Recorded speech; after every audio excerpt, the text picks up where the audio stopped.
ప్రభుత్వాన్ని మోసం చేసి డబ్బు తెచ్చే కొడుకు నాకు అక్కర్లేదు. మనిషి శీలవంతుడై బ్రతికి సత్యం చెప్పి బ్రతికే కొడుకు నాకు కావాలి తప్ప ఇటువంటి కొడుకు నాకు అక్కర్లేదన్నాడు.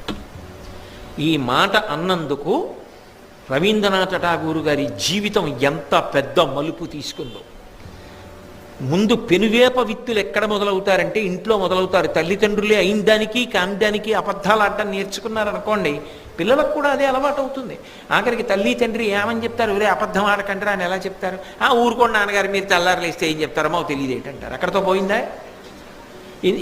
అప్పుడు ఎంత వయస్సు వస్తే మాత్రం ఏమిటి దాని వలన గౌరవం?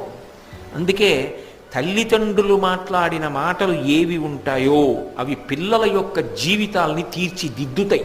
సచిన్ టెండూల్కర్ తన జీవిత చరిత్ర రాసుకున్నప్పుడు అందులో ఒక మాట రాశాడు. ఆయన అంతర్జాతీయ స్థాయిలో క్రికెట్ ఆడడానికి మొట్టమొదట బయలుదేరి